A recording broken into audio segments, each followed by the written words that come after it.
Hi friends, this video shows how to do system update or software update. Please don't forget to subscribe my channel. Please like and share the video. First go to settings.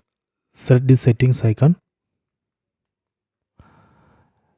Then go to system. Select about.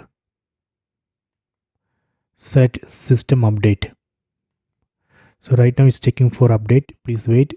Okay, done. It shows that there is an update. The size of the update is 731 MB. This software update includes Android security patch level has been updated, other bug fixes and performance improvements. So we have to check what is in this update. We have to carefully read it. If we are okay with that, we can go ahead and select restart now button.